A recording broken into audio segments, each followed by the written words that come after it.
This is the Bible Artist Podcast.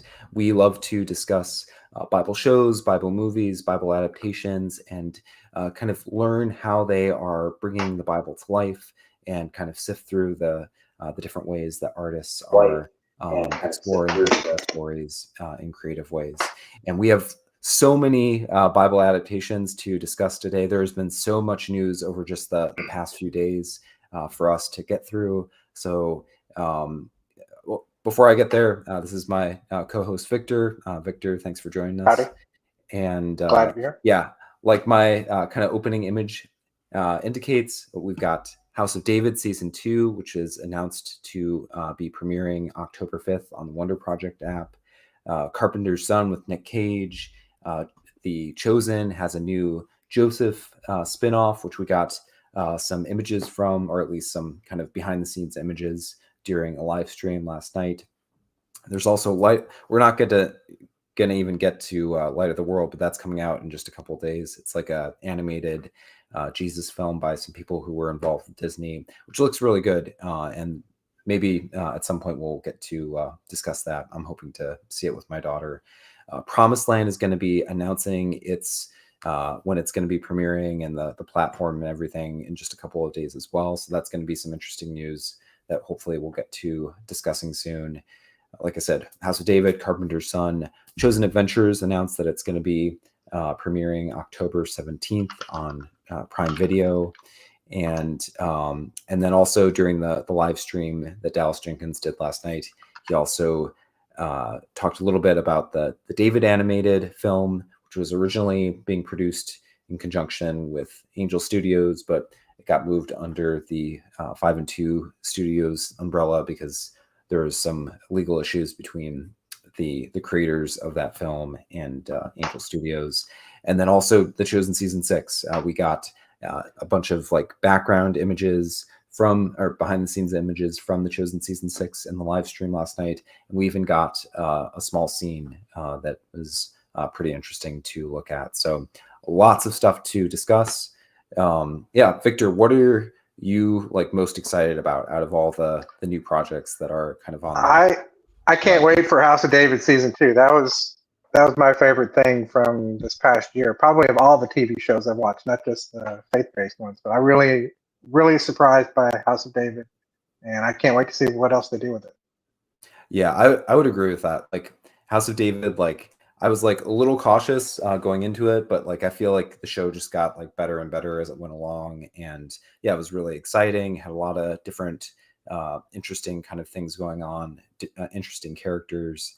And we were discussing this before. I don't know how they were able to produce 2 seasons within a single calendar year. That's crazy. Most big shows like that are like the time between seasons is like growing apart. It's like a couple of years between seasons. At least, yeah. So I don't know how they did it, but it's amazing. And the images that they shared in a recent update from Wonder Studios, Wonder Project, look really great too. So we'll be discussing those definitely.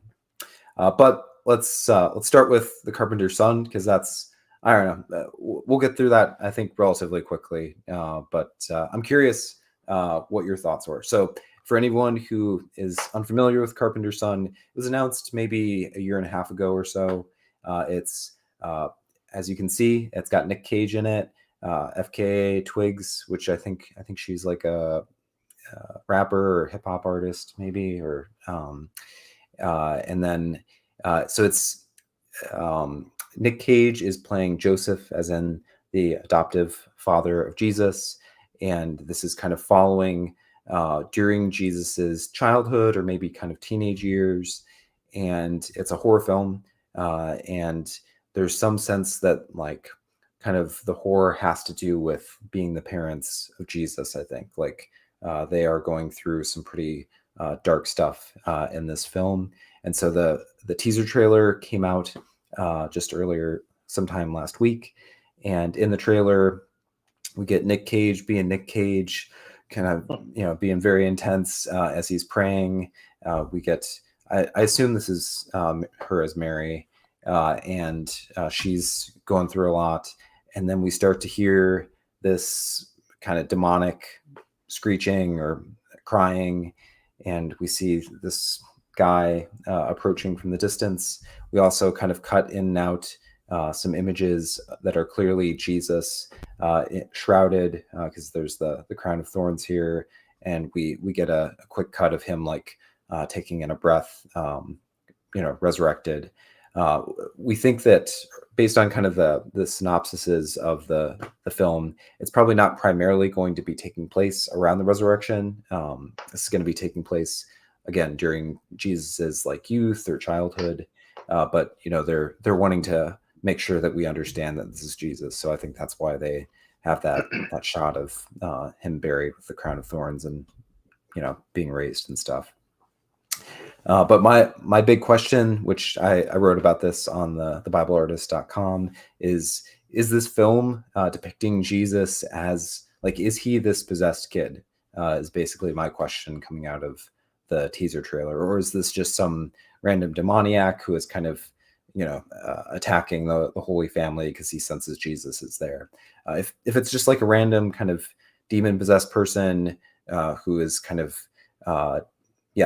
trying to terrorize them, that would actually fit quite well with the kind of the traditional biblical account, because often when Jesus encounters a demoniac, they'll start screaming out and shouting like, we know who you are, Son of God, or whatever. So if they did that, like that could be like a fairly harmless, it would be a scene that's not in scripture. So people who don't like kind of elaborations on the biblical story are not going to like it. Both of us, I think, are okay with stuff that is kind of, like creative biblical fiction that's kind of drawing on biblical themes and doing it in interesting ways, as long as it's not kind of heretical.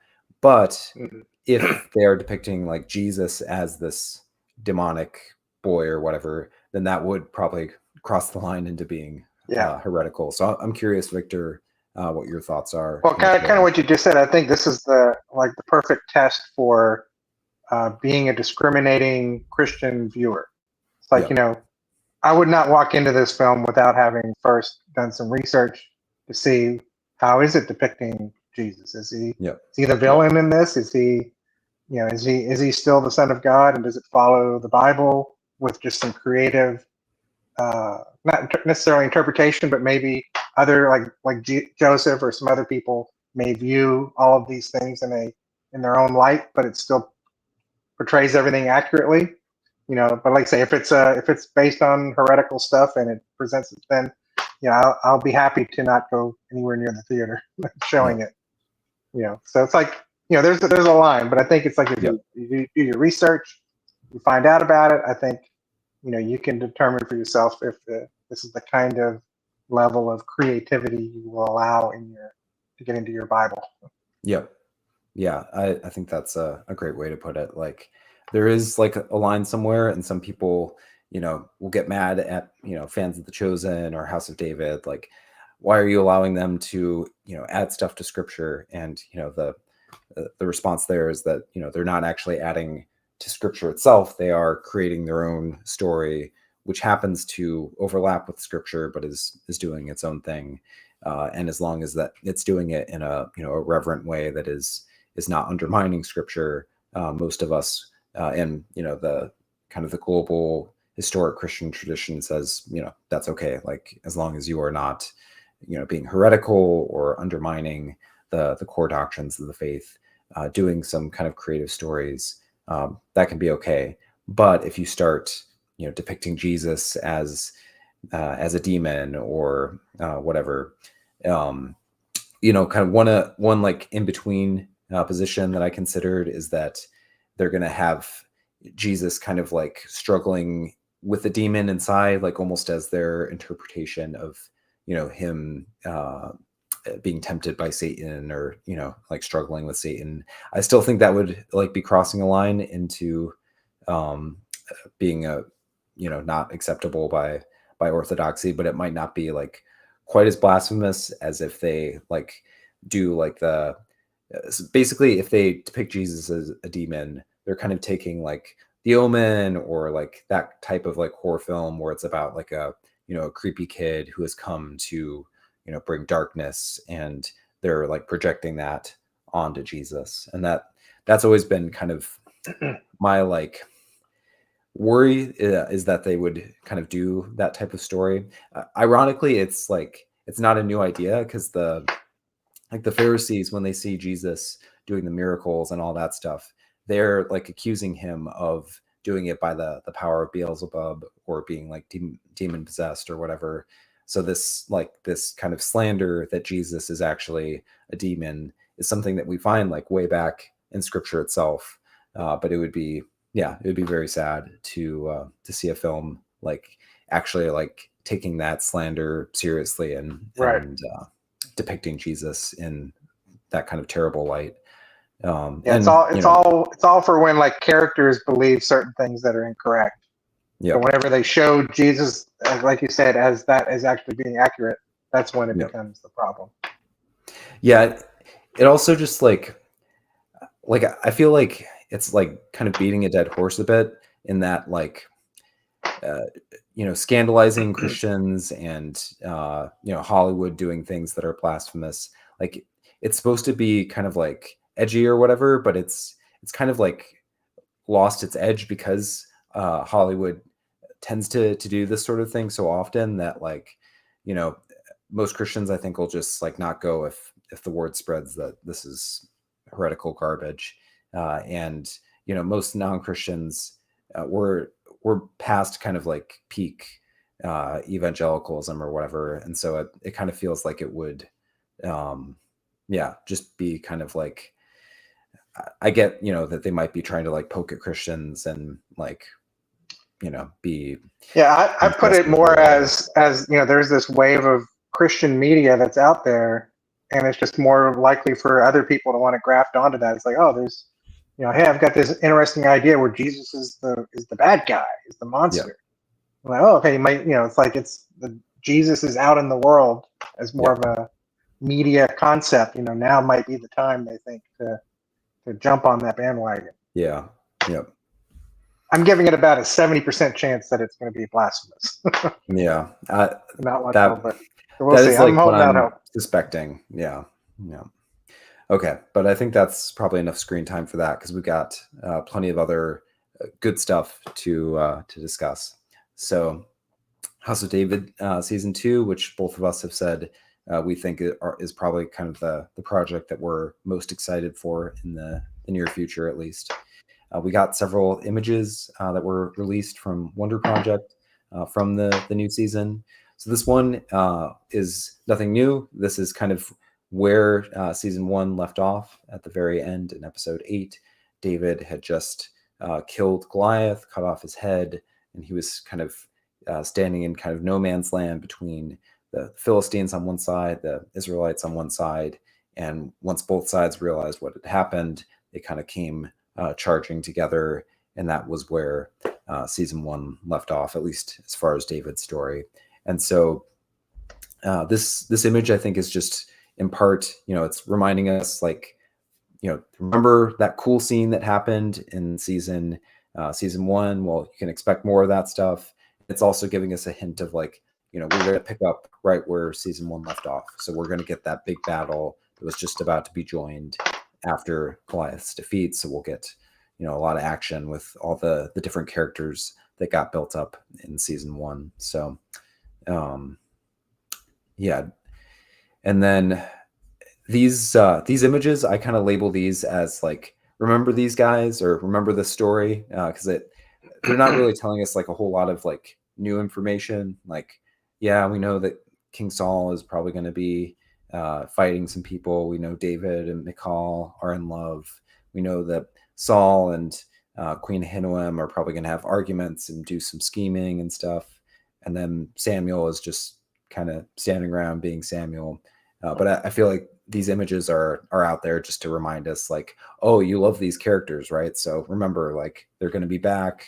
Like, get excited to see these characters again. Do you have any thoughts on those first few images? Yeah, just like what you just said, it all looks like we're getting more of what we liked. So yeah, no complaints. One, I'm guessing that this will be Samuel's last season, because we know that Samuel dies like kind of sometime while David is like in the wilderness or whatever. And so I'm suspecting that we'll see him die probably at like the end of the season. Spoiler, but it's in scripture, so like, yeah, I don't feel too bad about doing spoilers like that. So that's one little bit. And I think not that it's a spoiler, but they did say that they were going to kind of break the show down into like 2-season arcs, where this first part's going to be young David, then we're going to have David in the wilderness, and then older David. So it's going to be like 2 seasons of each of those arcs. Yeah. So yeah, we're gonna have to kind of get through David's time in the wilderness and kind of his younger season. So there's a lot of stuff that'll have to happen. Yeah, and then this image is one of the ones that was more interesting to me, in part because, well, before we get into the little detail that I think is interesting, I just think that the kind of the appearance of David here is pretty striking. I had someone point out, like, yeah, it's amazing to kind of see, you know, David as he was depicted early on in the series. I mean, he does get pretty bloody early on when he has his fight with the lion, but he still kind of has a pretty boyish appearance through a lot of it. But we're starting to get this sense of him more as a battle-hardened warrior. You know, he's got his own armor now. He's got, you know, blood all over his face, and yeah, kind of his eyes they're pretty fierce.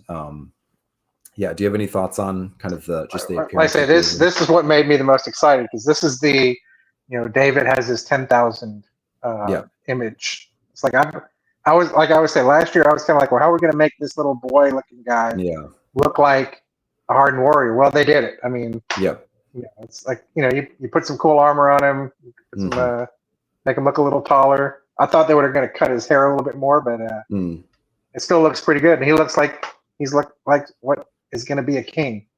So yeah, it could be like just because of the armor and stuff, but it almost looks like he's bulked up a little bit too. He looks like physically like bigger in stature than earlier in the show. Yeah, and you kind of get a little bit like how Timothy Chalamet kind of grew up between Dune 1 and Dune 2, where you really believed this little tiny guy was going to be a hardened leader of a tribe, and they both have made that same transition.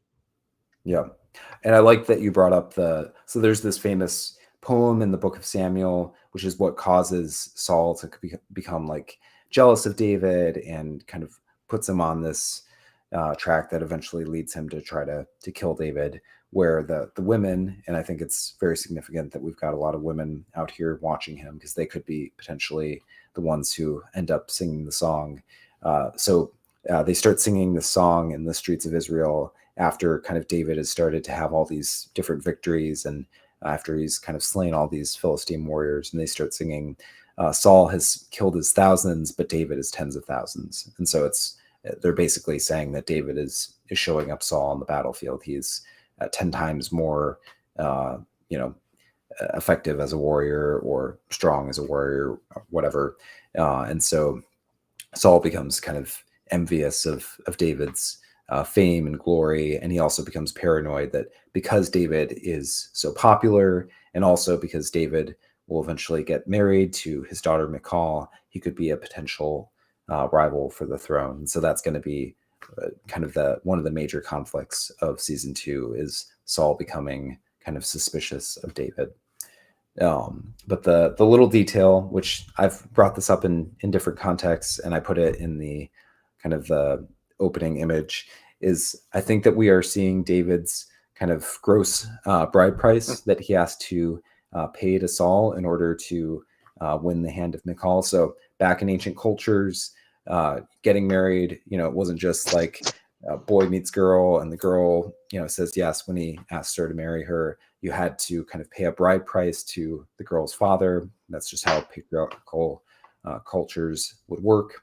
But David in the show, you know, he's a pretty simple shepherd boy. Jesse's household is not wealthy, and so David would not be able to afford a proper bride price for a princess, for the daughter of a king, and as kind of the show has also depicted him as a bastard, right? Or at least not. The show kind of like kind of qualified that a little bit, because like it's clear that his parents, they really were married. It was just like things were a little awkward because his mother was a Gentile, and his dad was a proper Israelite, and so the marriage was considered like not true or kind of not pure or whatever.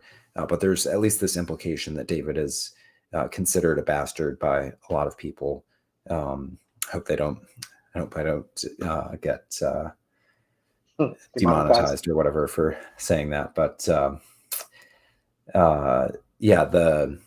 so anyway, David is not kind of proper marriageable material for the daughter of King Saul.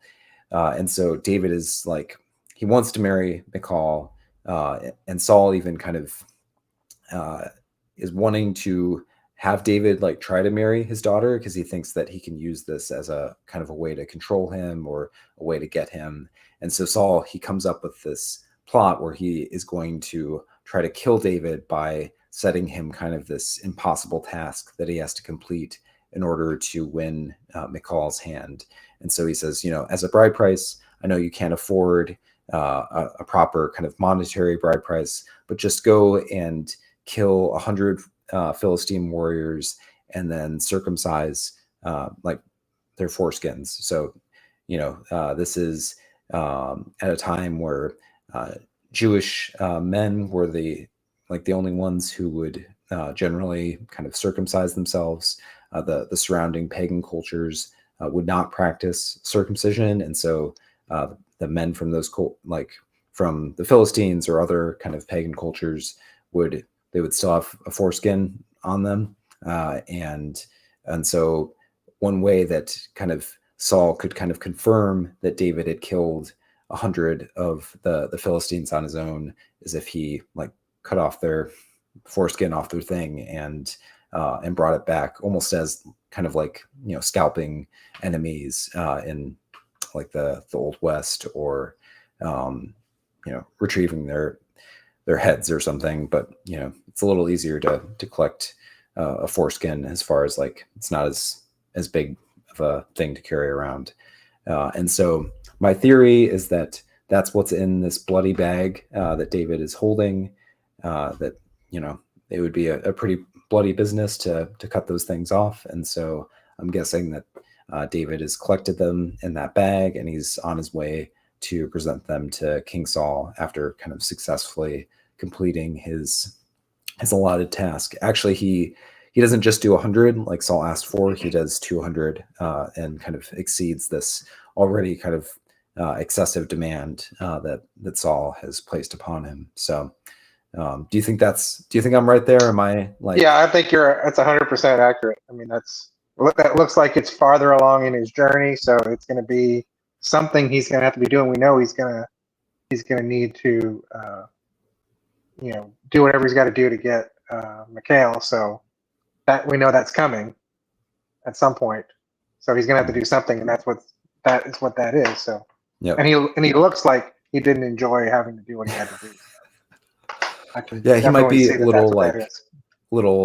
that might be why he is looking like a little, I don't know, annoyed, is that he's had to do this like ridiculous, gross task, going around and cutting off all these things. So so I don't think that they will actually show the the explicit stuff. I think you just need to have him drop in that bag on there, and we'll get it. Yeah. But I mean, I'm impressed that they like stuck with that story, because I could definitely see like an impulse to avoid that kind of gross and a story that might feel uncomfortable to modern viewers, but it looks like they're going with it. And so anyone who wants to get mad at House of David for not being biblical enough, I feel like they are are doing something pretty impressive by sticking to their kind of the biblical text when it gets into kind of awkward places like this. It'll be interesting to see if they also are able to stick with things as far as like, David's like multiple marriages, because that would potentially be during season 2. We might see him marry Abigail by the end. Depends on how far into his time in the wilderness they go. Victor and I, we actually, last year, before House of David came out, before there was even like, we knew of House of David when we were working on this, but there wasn't like too much, there weren't images yet, or even much data about like where the show would, like what events would be taking place in which season or any of that stuff.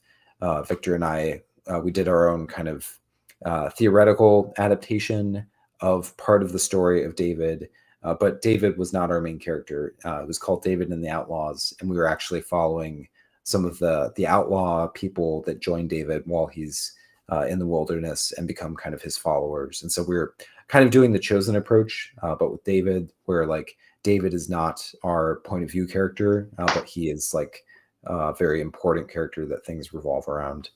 The kind of the issue of David's multiple marriages was a thorny one that we had to kind of work our way around. But I actually brought it up mostly because the events of our story are probably we'll start to see some of the events that we depicted in season 1 of our show showing up in season 2 of House of David, because our show started later in David's life. So it'll be interesting to see if our entire show is encompassed in season 2, or if season 2 only reaches like part way. I guess like if they're trying to finish up David's like younger time at this age or whatever, they would potentially be going through like the death of Saul and all that. That would be a lot of material though. I would think that they would end this season with him right on the run. Yeah, that's how you go. It's like, he's had everything. Everything looks like it's going to be great. Everything's going good, and then the bottom drops out.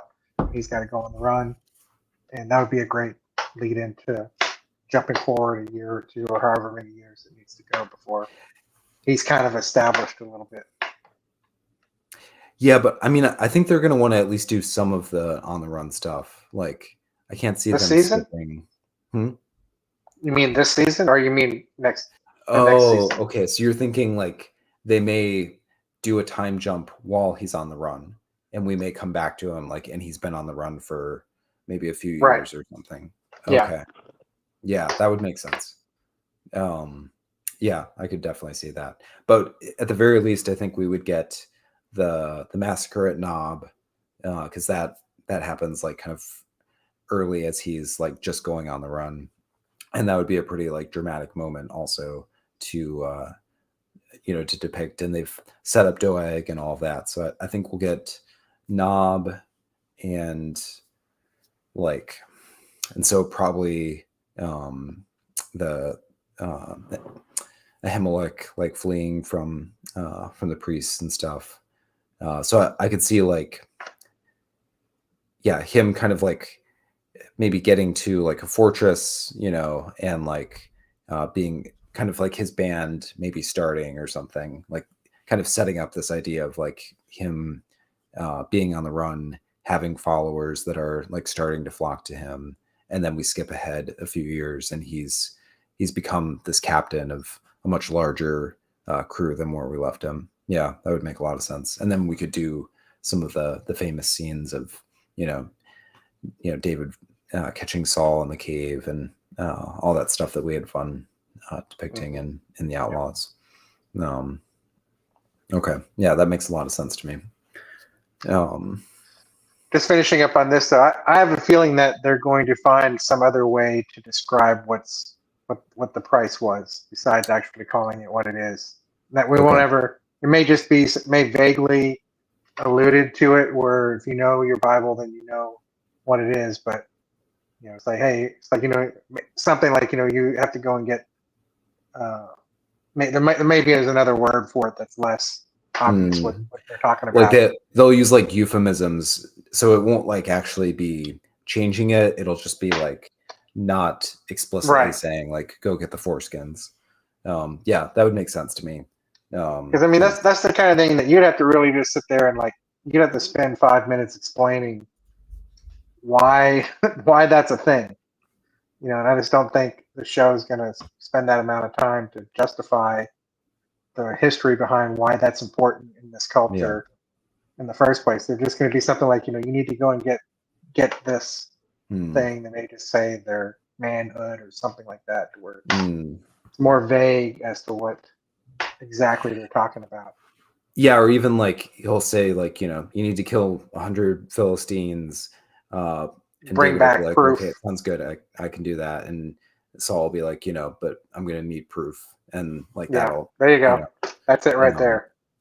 And we'll see David bring back this bloody bag, and we'll be, people will be like, what's going on there? And then it'll be up to people like us to be like, oh, we know what's in that bag if you just look in scripture. I think you just nailed it. I'm gonna put money down on that's what it's gonna be. Yeah, that would make a lot of sense. Yeah, and then just a couple other pictures from that they gave us. I feel like I left these two pictures for the end because I feel like this kind of may kind of describe the arc of the season. So starting out, so this is definitely after David and Goliath, because he's still wearing the same clothes that he was wearing when he took on Goliath. So you've got Saul kind of acclaiming David before the crowd, and so he's early on. Saul is going to be positive towards David because David's done this wonderful thing, but very quickly that's going to go sour as Saul senses that people are starting to love David more than him. And then I'm guessing that this image here is David on the run, because he looks a little more mature here, I feel like, and he's got a cloak, which gives us kind of like on the run sorts of vibes. And I could see these guys here being some of his like early outlaws or whatever who are joining him. Do you think that's realistic? I like that. Yeah, that makes sense. Yeah, and it would make sense for them to kind of like start to like see like little hints of like where the season is going and everything. So, Now, okay, what was the name of the Philistine king again? I can't remember his name. Yeah, Achish. Yeah, I was expecting to see him because I thought we were going to get a lot more of him. That's true. He's probably still going to be in it, but we didn't see him in any of these images. Depending on like, again, this is David's time on the run. There's a lot of stuff that happens, and he's a pretty significant player during that whole time, because like one of the first things that David does is he tries to go to the Philistines, and he's like, hey, can I join you guys? And then he like, just as soon as he says it, he realizes like, oh wait, this is a bad idea. I am in the citadel of the people who I've slain hundreds or potentially thousands of them. Maybe I should not be revealing that I am David and I am just here on my own. They could kill me. And so he starts to play crazy, and Achish like dismisses him and is like, I don't need crazy people here. Get him out of here. So I could potentially see that scene showing up, because that's like pretty early in David's time on the run. And so that could be like a way to kind of keep Achish in the loop here. And eventually David and his men will join Achish and will be serving as kind of their bodyguards after they've kind of been on the run for a while. And that's a part of the arc of David and the Outlaws. If anyone wants to check it out, check our YouTube for more of the whole story there. But we won't get there, I think, in season 2. But we might get the David going there and playing crazy. But other than that, Achish doesn't do too much in the story as far as I can think of. I mean, he'll probably be coming up with plots, and David, the Bible just talks about David going and defeating Philistines and stuff like that, but they'll have to create things that the Philistines are doing that David can go and thwart or whatever. And so I imagine that Akish will mostly just kind of be playing like the villain who is kind of creating conflict. I bet we'll They also were kind of setting him up as like an alternate king though too, almost like a parallel to David in a way, because we got a lot more of him than in season 1 than I was expecting. Got a lot more of a backstory and a connection with Goliath, and got to see all of that, which was interesting. Yeah, no, he definitely was like a more interesting character than I was expecting. Like he wasn't just kind of the villain. And so yeah, like maybe he'll have like more of that kind of tension, like almost frenemy and energy with David throughout this season. Because there's got to be a reason why David, like one of his first thoughts is, "Oh, I'll go to the Philistines." So maybe that'll be in the chat. 2012 Escapee 1 had a really good point. David's mother was described as the daughter of an enemy. What if she's related to Akish? That's which I can see that could be an interesting thing to where it kind of paints them potentially as, you know, brothers, like actually like cousins or something. Sort of, yeah. Yeah, that would be interesting. That would explain why they gave him a little bit more airtime than I was expecting. Yeah. Yeah, I hadn't thought of that. That's interesting. Like, I don't know if I find it super likely that she would be like actually like a Philistine like princess, like directly related to Akish. But I could see him potentially like her being like a Philistine. That seems possible to me. It seems like the kind of thing a TV show would do. Like, oh, she's, you know, your mother's kin are here. Yeah. Or you need to go to your mother's kin when you're on the run. Yeah. The only thing is that might like kind of confuse things a little bit because David is gonna take his dad and some of his other family to go hide with the Moabites because the Moabites are his, you know, what great grandmother's kin or whatever. They're Ruth is, you know, David's great grandmother or something like that. And so I wonder if they might want to like reinforce that link if they're going to try to kind of stick with the biblical shape of the story and just make his mother also a Moabite, just so that it's not like pulling probably too many different directions. But it is a good point about like how they're trying to kind of create that connection between David and Akish. So that's the kind of thing a TV show would do. That's kind of TV logic. I could see it. Yeah. So yeah, that'll be interesting to kind of keep an eye out for. Yeah. Thanks, 2012. That's a really cool idea.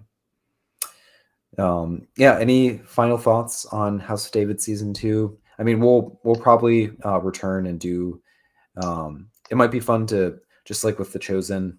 We kind of looked at some of the biblical passages beforehand. We could maybe look at some of the biblical passages for that season 2 we'll be covering before it airs. But any other thoughts before we move on? I'm just can't wait for it. It's what I'm looking forward to. Yeah, it's going to be good. Yeah, and again, like these images, everything, like the production value still looks great. Yeah, the lighting and the setting and everything. So yeah, really excited.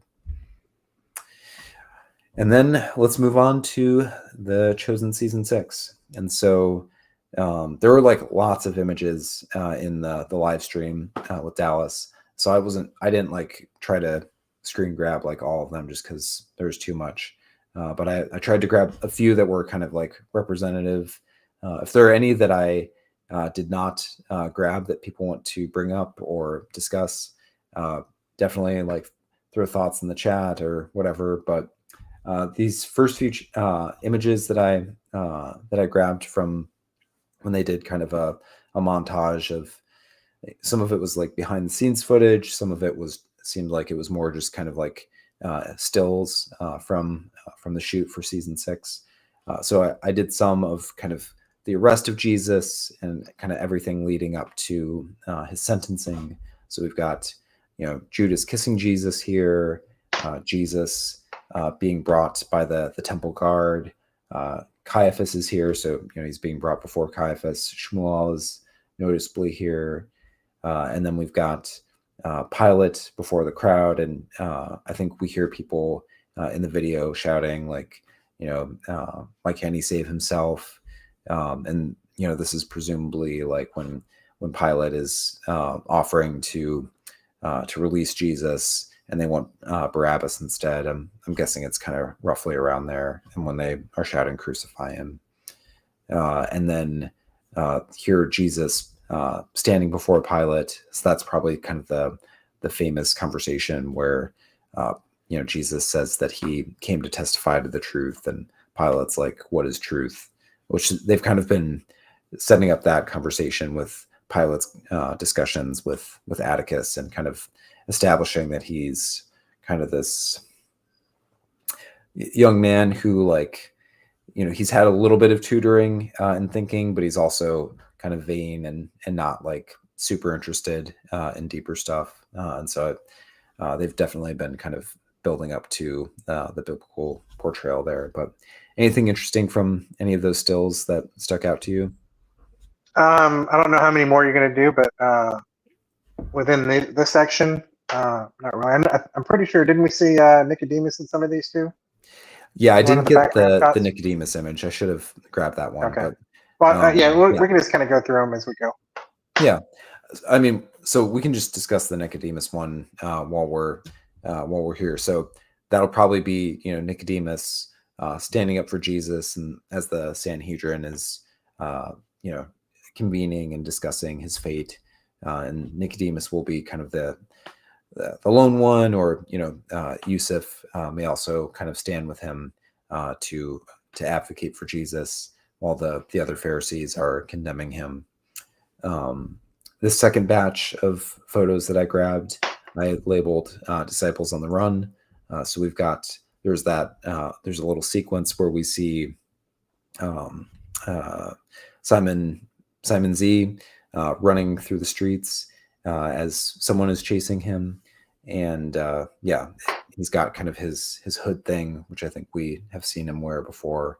And then there's this other little scene that we get where it seems like the female disciples are kind of like shuffle, like hide walking in order to like avoid being seen by someone. And so it definitely seems like the Gospels themselves, other than talking about Peter and John going into the courtyard of the high priest, and then Peter being confronted and denying Jesus, we don't get a whole lot of description of what's going on with the disciples while Jesus is being arrested. And so it definitely looks like we're going to be getting more of that. It looks like Simon Z is going to be doing some sort of thing, kind of drawing on his prowess. And yeah, I don't know what the women are going to be doing, but it definitely looks like they'll be involved somewhere. Yeah. Yep. And then there's this crucifixion one, or I think there's actually two crucifixions here, because this one, it definitely seems to be Golgotha. You've got the three crosses, and then I think this one is probably like a cross that they'll probably use for like doing other takes or something like that. But like, I think these three are the three crosses that are described on Golgotha. And I think you can kind of see even potentially the empty tomb in the background there.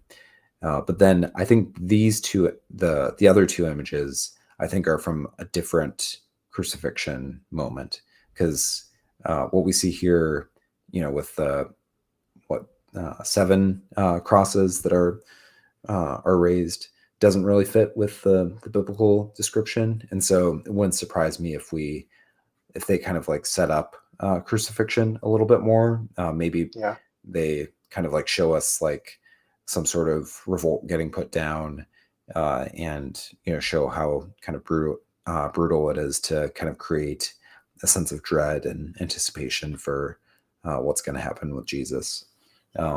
Do you think I'm right there? Like, Yeah, that's not crazy. 100%. I think you need to show what it's going to be before it actually happens, so that way you have that sense of dread where it's like, okay, here's when he's going to be either hammered into the Yeah. cross or tied up, however they're going to do it. Here's what it looks like when somebody's hanging up there. It's like you need to see all the steps, so that way you have that dread. Kind of like when James Cameron showed the animation of the Titanic at the Mm, beginning of the movie, where you saw everything that was going to happen to the Titanic later on, and then when it actually happened, we as the audience were ready. Okay, any second now, the whole back of the ship yeah. is going to go up.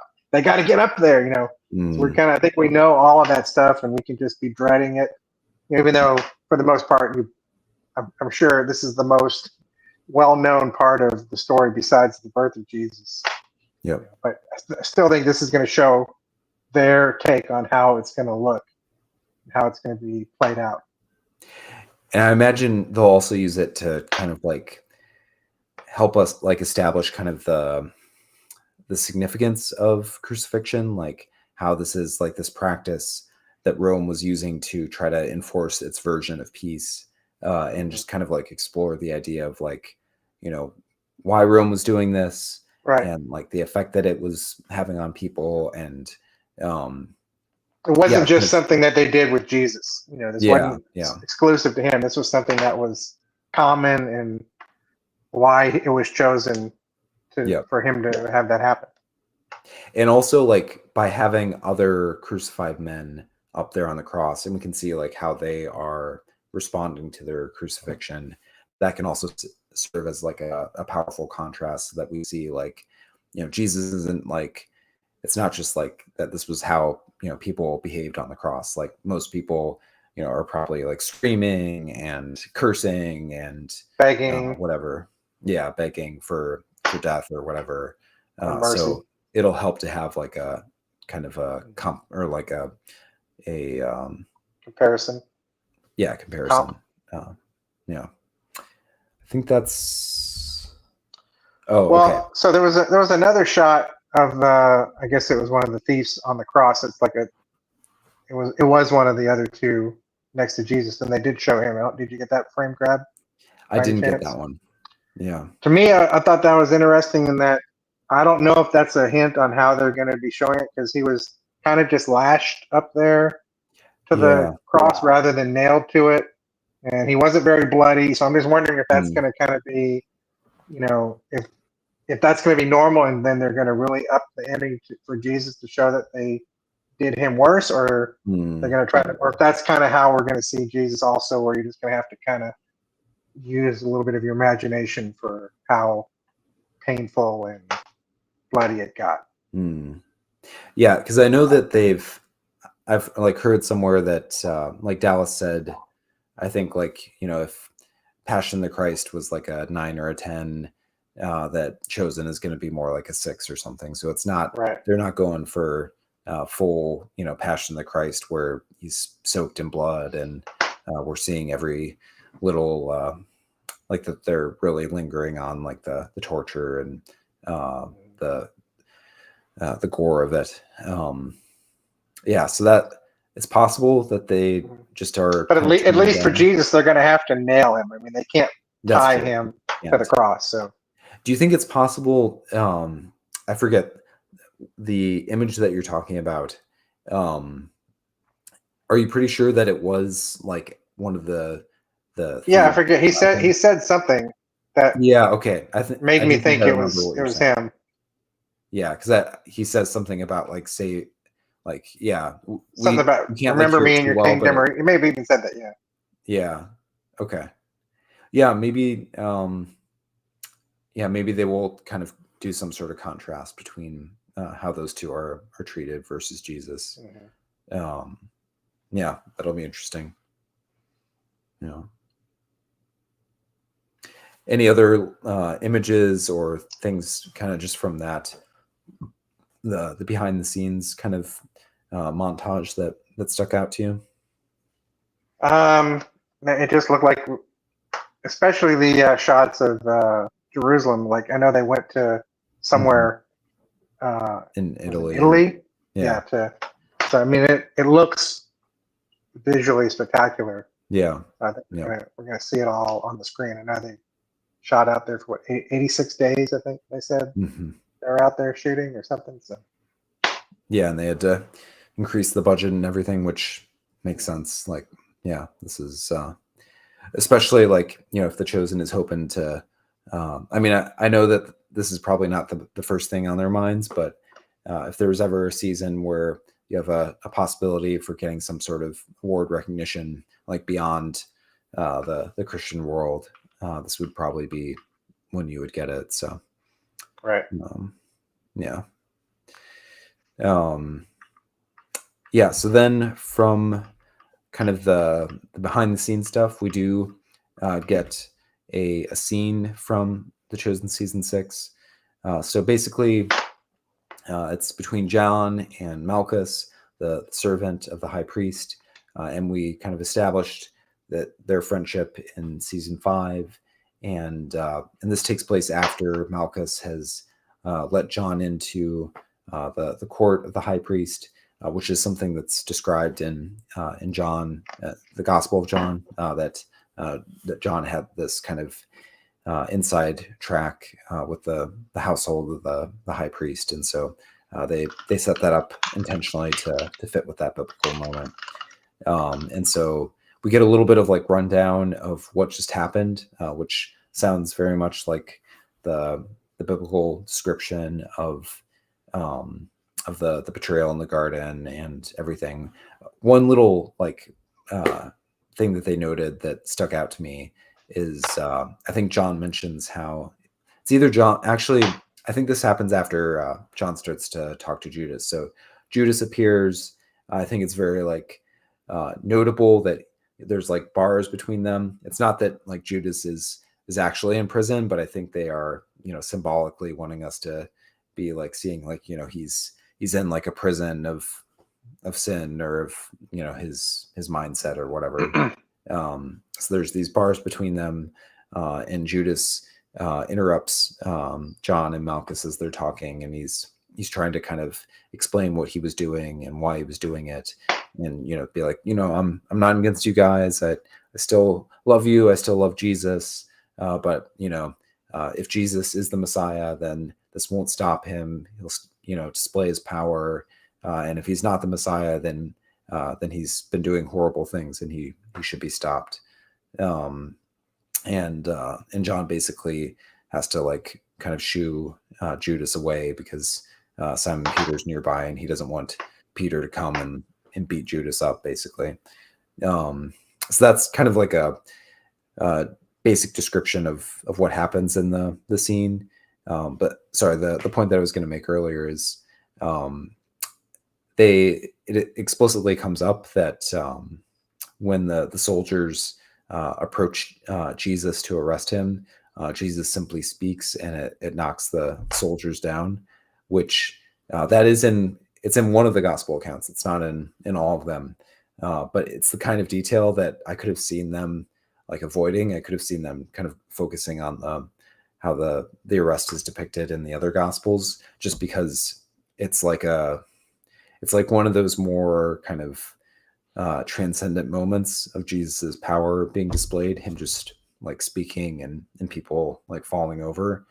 And so, yeah, I think it's interesting that they pretty clearly are going to do that scene, since either Judas or John mentions it happening. So that stuck out to me. Anything from that scene that stuck out to you?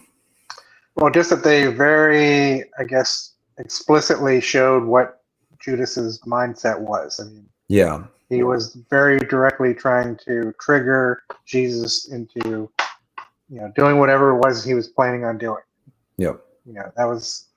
That's always been one of the like little side theories about what Judas's motivation was, and this kind of just gives him, he in this scene he is the hero. It gives him the full hero, like he thinks he is doing what he needs to do because no one else is going to do it. It's up to him to get this accomplished, and it's like it's infinitely more of a tragedy than a lot of people like to make it out to be normally. At the same time, like I don't like, some people have complained like, oh, they're trying to justify Judas, or take excuse what he did or whatever. And I don't think the show, as like taken as a whole, is saying that Judas was a good guy, or like that it was okay what he did. I think that they're trying to help us understand how, as a human, he could have justified for himself what he was doing. So they're trying to give him like a realistic, rational, like a rationalization for what he did, as opposed to just kind of making him seem like because if you think about it, like someone who has seen all the miracles that he's seen, just like betraying Jesus for money seems like a really bad idea, right? Because if this really is the Messiah, just betraying him because you need like a little bit of cash is like completely like irrational action to do. So they're trying to imagine like what could he have like told himself and told other people as well, in order to try to explain and give make himself feel kind of justified in what he's doing, even if he did have like a mixture of motives, some of which may have been sympathetic, some of which were clearly selfish and self-interested. So I don't think that the show has like totally turned Judas into a hero, but I do think that they're trying to give us like help us understand how he thought he was a hero.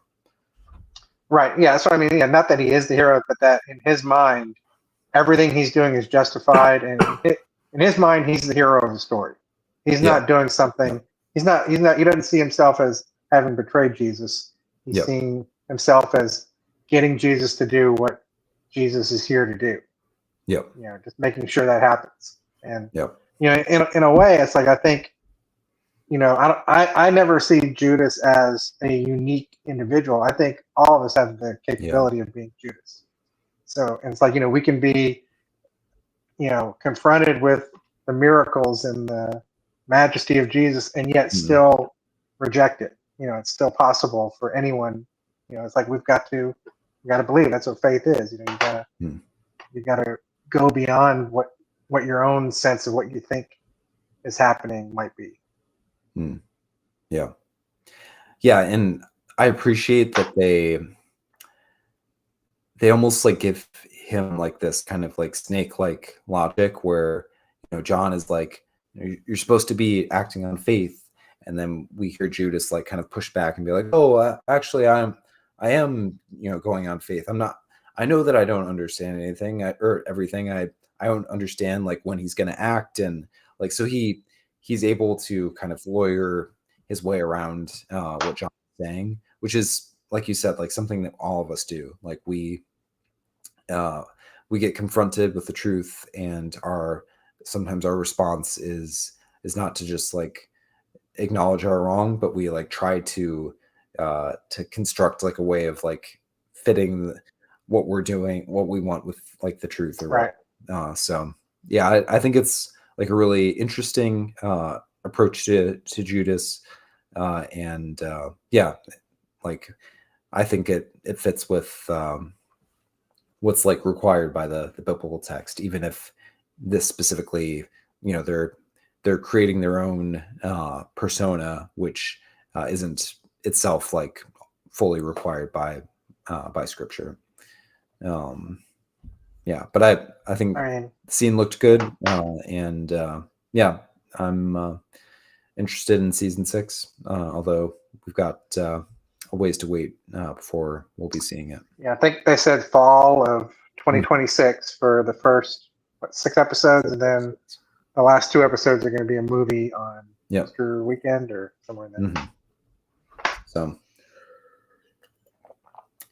which I don't know, it works out well. Like we've got enough stuff going on right now. So did they? Well, hey, real quick, what's funny is that we've got Bible stuff coming out faster than Marvel stuff is coming out. That's true. I never thought that would be the world we lived in.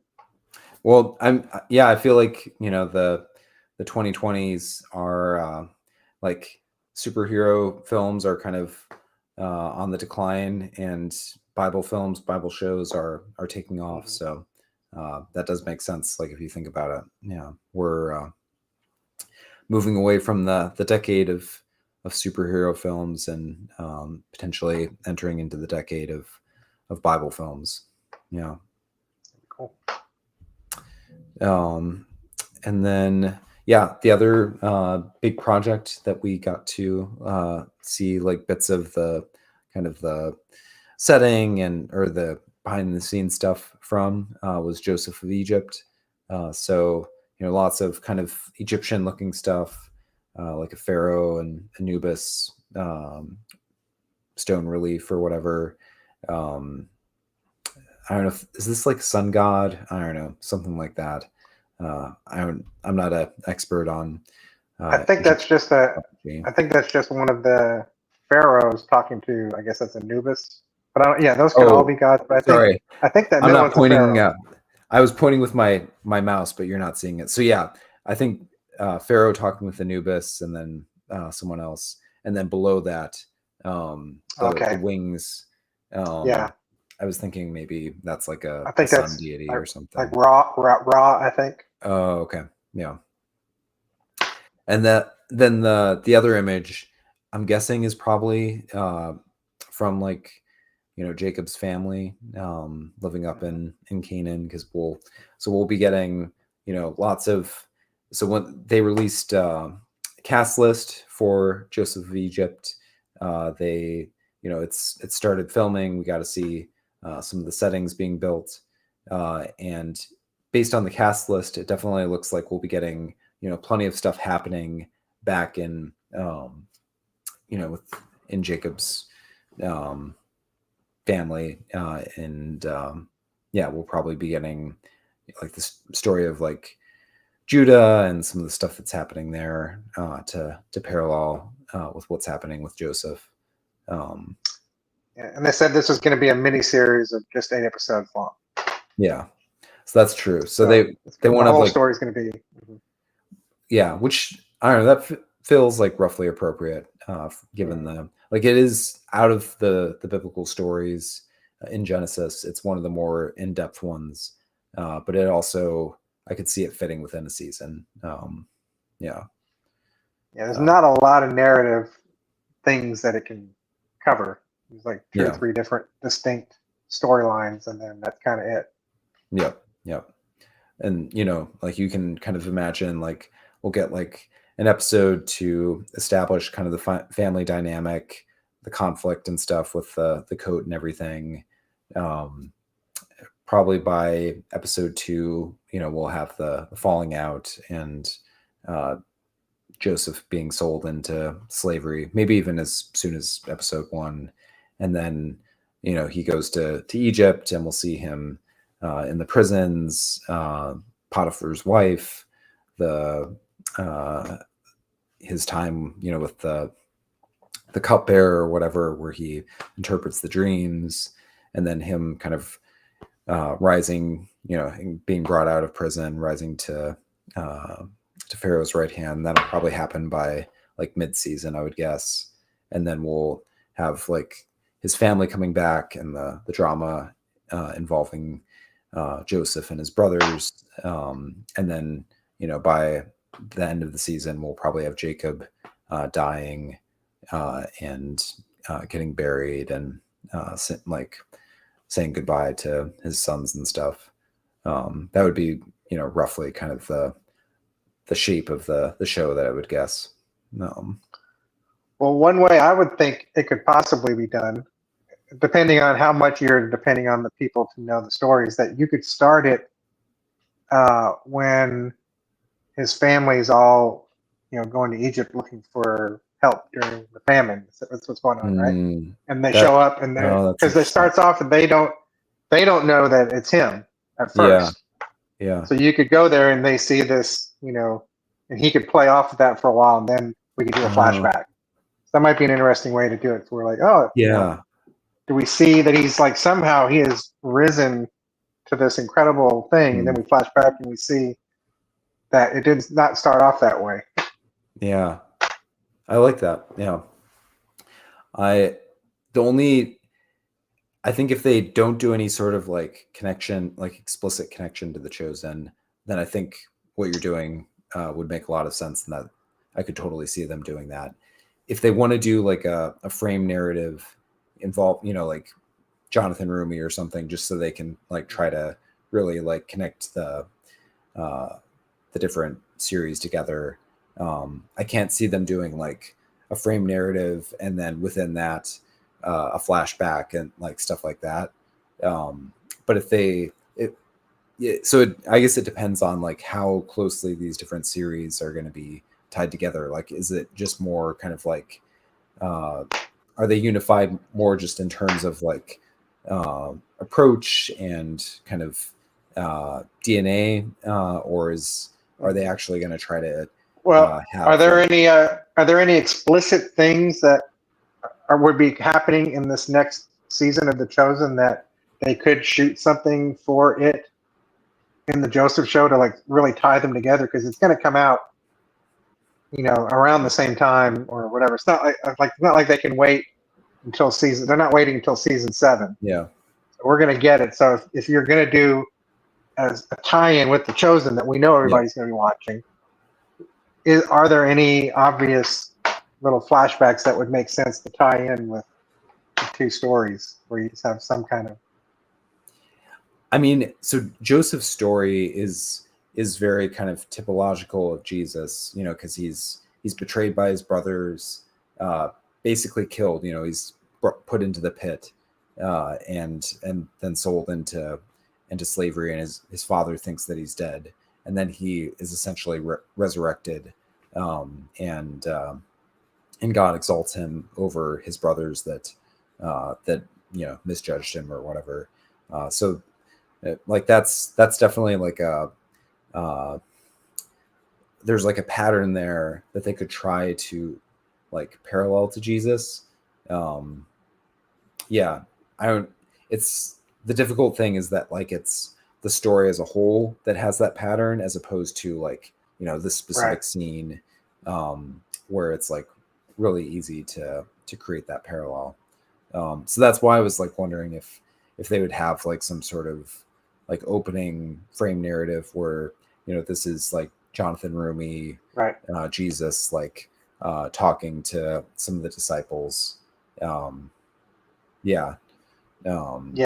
it definitely wouldn't necessarily fit within the chronology of where The Chosen is at this point. So, I don't know. But I really like your flashback idea, because that it would be like a more dramatic way to set things up, and because House of David kind of did that. That wasn't their initial plan. Well, I think this would be a lot better way of doing it. Because the House of David, they just kind of like they kind of like just did like a preview at the beginning of the season, whereas like this would actually be, it would provide an actual like justification for why we're jumping back, because David or Joseph could end up like explaining things to someone, or we would just like see him like reflecting on what just happened. So like it would make sense that we're flashing back from that moment. I would actually like what they like. If they did that, I would like it a lot more than what House of David did with the little jump forward to David and Goliath. But yeah, I don't know. It'll be interesting. Definitely lots of stuff to discuss with this one. I'd like to, again, like this, we can kind of shove off, for a few months until we're through House of David and, all the other stuff that's happening. But eventually I'd like to go through the Genesis stuff and talk about like, here's the content that they're going to go through, and, how are they going to go about doing that? That'd be good. One other detail, like I like that, like they mentioned the set director or the set guy or whatever. I think he worked on like The Mummy and Stargate and stuff like that. So I thought that was kind of cool that they got someone who's done a lot of big Hollywood films set in Egypt. Yeah. Yep. It looks good. Everything we saw in there looks pretty authentic and Egyptian-y. Yeah. And then last couple projects that they went over in the live stream. We don't need to go like too in depth here. I feel like so Chosen Adventures, we've known that this is coming for a bit, but they finally gave us the October 15th date, or 17th, I think. So that'll be fun. I'll probably watch it with my older daughter. I don't think the scene that they gave us was like really actually new, but looks pretty cool. The actual cast is doing the voice acting, so I don't know if there's too much more to say there, but I think it'll be good stuff. And then the David movie. So I think I kind of mentioned this at the beginning of the podcast, but so David, for a while, this animation studio, Slingshot, was working on David with kind of the support of Angel Studios, but then there's kind of this falling out between the two of them because Slingshot said that Angel was kind of using David kind of for their own purposes and not kind of really working on maximizing the viability of the film for the like kind of when it was finally kind of debuted for a popular audience. So there's some sort of kind of conflict between the two organizations, and so Slingshot eventually they had a lawsuit, and it sounds like they have kind of been able to separate from Angel Studios, and so 5 and 2, which is the umbrella for the Chosen and all the different projects that they're doing, picked up the David film, and they're kind of finishing it up. Originally, the David film was set to be in theaters like in November or something, but I'm guessing that the date is going to be delayed for that. But I think it looks pretty good. I like animated films, and again, probably something that'll be fun to watch with my kids. So, do you have any thoughts on the 2 animated projects? Or I'm not in the target demo for these anymore, but I will definitely watch them just to see how they do. And the Adventures is based on what we've talked a lot about, our favorite episode of the series. I think the scene we saw is like kind of the other angle or expanded of that episode where we see what the kids were doing a little bit prior to that. So, I should like it. That's my favorite episode of the show. So I'm hoping, it's got more goats in it than the original scene had. More talking goats, whatever. Yeah, which is fine. Yeah, but I'm glad that they went with that kind of frame of like following Abigail and Joshua around. I think that'll be a fun little way to like they'll be able to kind of weave around some of the events of season 1 and maybe future seasons. I think there's going to be 14 episodes, so we're going to have a lot of it. Yeah. Cool. Well, we went through a lot of stuff. Any stuff that we didn't get to that you wanted to bring up? Or? Well, the only thing is it's sort of adjacent. It's an Angel Studios film that came out last month called Sketch. Oh, yeah. You were telling me about this. Which I love. This is probably I would say my favorite film of the year. I was very surprised. It's the way that the director pitches the movie is Jurassic Park meets Inside Out, and that is like 100% how the movie feels. After I heard that, I'm like, that is. So it's basically this girl is an artist, and these kids come across this pool of water that brings things to life. Her sketchbook of really dark, bizarre drawings falls into it, and all these sketches come to life, and they're like come to life in the artistic Like they're made like you see like Style. giant crayon drawings. So it's really good. But the acting by the kids in this thing, I mean, these kids are going to be superstars. I think that's some of the best kid acting I've seen in a long time. But the whole movie was funny. I enjoyed it. It's kind of scary. I know there was some controversy that may be too scary for kids. I think if you're a person that if you ever play Monster with your kids, where you run around and you scare them, that's kind of what this is. If your kids can't handle being chased and pretending that there's monsters in the house, then maybe that's a little too intense for them. But it's kind of it's silly, kind of scary type stuff. It's Okay. kind of how I look at it. But I don't have any children that age at the moment, so I'm gonna have to defer to other people with children to determine if this is a movie that's right for them. But this from a filmmaking standpoint, it's a fantastic film, and I think it's on Angel's app right now, I think, but it's definitely worth watching. Yeah, definitely. I was wanting to see it. I didn't get around to getting it in theaters or anything, but yeah, it's awesome. Yeah, what a crazy time. Just so much good stuff to see and look forward to. If there's other stuff that you guys are aware of, definitely let us know.